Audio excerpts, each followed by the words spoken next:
What's going on, workforce and fellow freelancers? Brian here, and in today's video we're covering a recent interview taken with Entertainment Weekly talking about the game Anthem. In this, obviously comparisons drawing into Destiny 2, and I figured we'd break down these questions and talk about them here on this video. So let me know if you have any questions yourself in the comments below. Also, we'll be sure to include a link to this interview so you can go check it out for yourself if you so choose. And obviously, if you're new to the channel, if you're feel free to hit subscribe, feel free to hit that like button if you wish.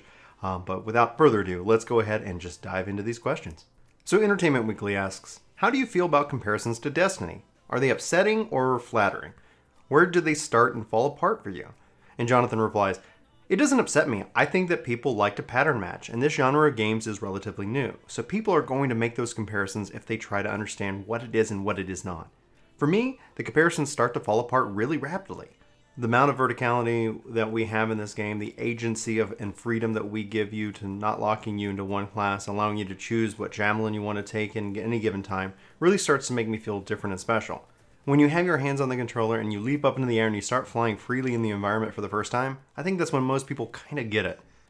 Then beyond that, bringing our storytelling, what we call our world, my story, is the place where we're allowing you to engage in the story in this pace and you find comfortable. To be able to make decisions and alter things inside your own narrative space while allowing us to still share the big open world, I think that's really where the sharp differentiators lie.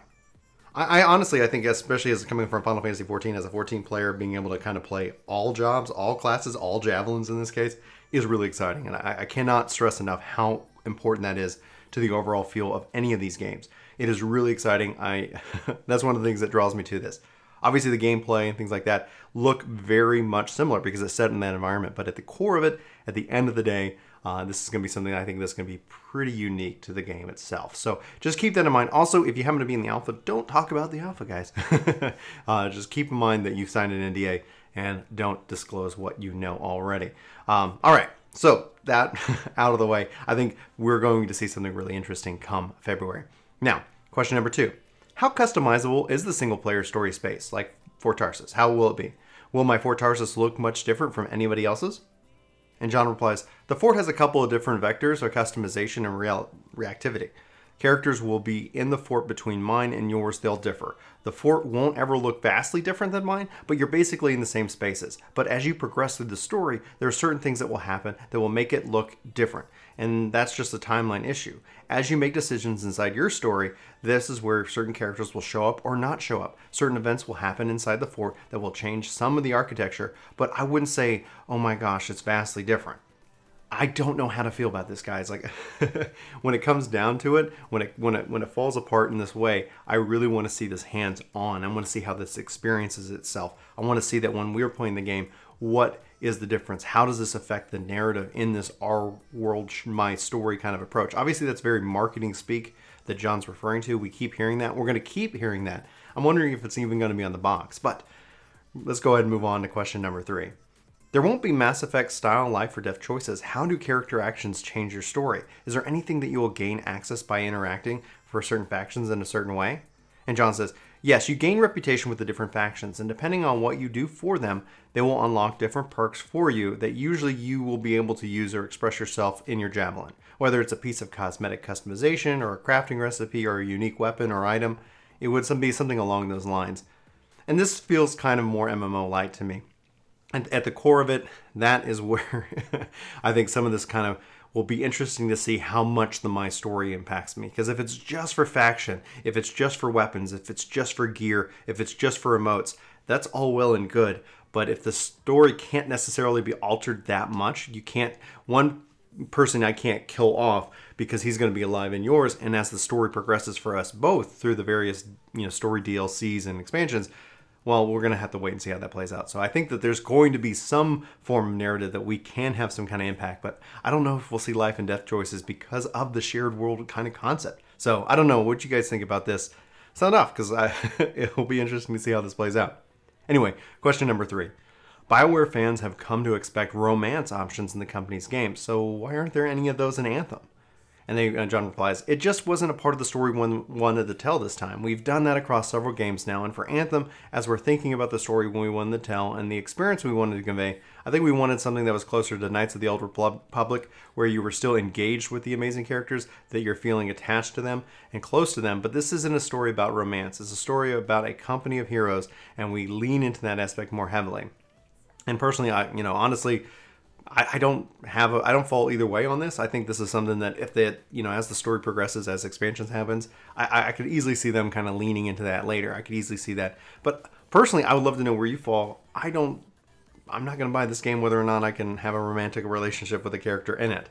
And I'm not making any judgment against anybody who's interested in that. I think it's really interesting how they've done that in the past. But I'm really excited about flying around in a giant mech suit robot and shooting some bad guys. So that's what's selling it to me. I'd love to know what you think. Okay, so the next question. Is the background lore for the Anthem of creation and the Shapers who abandoned this world going to be fully elaborated in the main storyline? Or will that be something that comes across in bits and pieces as the game expands in the months and years to come? And John replies, "You'll find certain aspects as you go through the main story of the game, but it will be something that we talk about and dig around further as we get into the live service. That will allow us to explore all the aspects of the world and its history. We're not going to go into a spot where characters in the world will solve the problem, where they'll solve the Anthem, where they'll understand what it's all about. The conflict of the world and the nature of the Anthem and its chaotic effect in the world is going to be an ongoing conflict." And here we have it. Here is the live service. Here's the MMO Lite. This is great. Hopefully it's a thread that they keep weaving in and that it kind of affects all the stories that they tell throughout the live service of the game, throughout the life of the Anthem. I'm always interested in that mystery. I think this is going to allow for a lot of interesting content, a lot of theory crafting, a lot of fan, theories about what is, the Anthem of creation, how did it come about, what are the Shapers, what's going on here, and obviously this is going to be something we explore. So it'd be kind of interesting to see if they rush to a conclusion. I think that's going to be kind of this overarching story that they have planned out for probably years to come, and that excites me personally. Hopefully they don't do something like Destiny 2 and just completely reset us to level 0 just to kind of like rehash things later or retcon some things, but we're gonna have to wait and see on this. For me, I'm excited about diving into the lore, into the game, into the world, and trying to explore and catch all that. And if you guys haven't seen on the live stream, they've showed off the collection and, kind of a codex and a term of collection to be able to find all these little lore pieces. So there's going to be a lot for people who are interested in the lore to dive into this game. So it should be great. It should make for great content. I cannot wait to see what other creators on the platform do with this, but we'll have to wait and see at the end. Anyway, so the next question. As far as matchmaking goes, will you need to be in the same story mission as your teammates to play together? And John says, if you're ahead of the story and I'm behind, we'll allow you to do that. We're not trying to be a social engineer. They're not trying to socially engineer that experience. So you'll get a little warning that you will say, hey, you're about to play a mission that's ahead of the story and it may contain some spoilers for you. And they're going to leave that choice for us. This is great because this is a question that we've had about the game for a long time now. And they said they were kind of trying to figure it out. Let's just let us play together. So if I'm ahead and you're behind and you want to play with me, great. But now you're kind of accepting that you might see some spoilers in the story. So I'm gonna have to see how that goes. Regardless, the fact is that they're allowing us to play together, a forward behind. They've already talked about level syncing and how anybody can get together and play this game, and that is hugely important. I think that's going to be healthy for the long life of the game. I think the next thing that comes into that is cross-play and cross-progression. Hopefully we'll see that coming, which they said is not at launch, but hopefully soon. So crossing my fingers for that. Okay, next question. Will you be improperly geared or underleveled if you join a friend or in a later mission? And they say, we do some difficulty scaling for you that it won't be a horrible experience, but we do look at your pilot level and we do some scaling based off of that and who you are with. It will be a good experience for you no matter what, especially with a game like this. We're not always fully coordinating with your friends. You will have one person in your group who's playing all the time and who's much higher level. We don't want to discourage you from playing together, so we're going to allow that to happen. It doesn't seem like it's going to be hopefully game breaking in that regards. I cannot wait to go hands-on with it. I think we're going to have to put a lot of tests to to scale because, are we overpowered when we scale up in that regards? We've seen some issues with World of Warcraft and their world scaling PvP and all of that being at play. So it's going to be neat to see how, BioWare and how Anthem decides to answer that question going forward. And like I said in the previous comment, I'm very excited to see what happens here in this regards. And finally, we come to our last question. Again, guys, link in the description below. Go give the site some love. Also, let me know if you have any questions, but here we go. In terms of the main story with the Monitor and the Dominion, will it be comparable in scale to BioWare's single-player titles?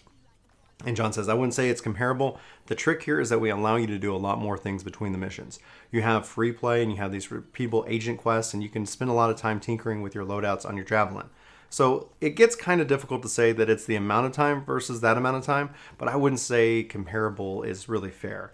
And so it's kind of a nice little marketing way, in my opinion, to say, no, it's not, but that doesn't necessarily mean it's a bad thing. If he comes out and says it's not, people might be discouraged. People may be like, what do you mean? It sounds like there's going to be a lot of things going on. I think the story, as long as it's told really well. Like one of the things that really drive me nuts in like, serialized, stories is that sometimes you have all these filler episodes and you're like, well, that was a waste. Here's your clip show episode.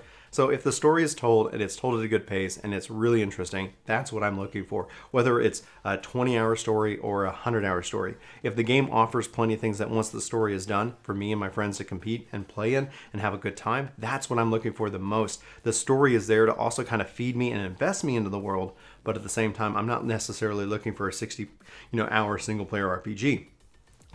Oh, hello. Were you expecting somebody? Chuck-like? Well, I'll never tell where he is. Only that if you want to see your friend again, you should totally hit subscribe. And maybe even a thumbs up. Thumbs down don't make me happy. And when I'm not happy, something happens to Chuck. I'm not joking. Goodbye. Subscribe.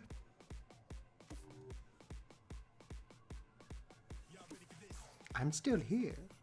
I'm not going anywhere. See you next time.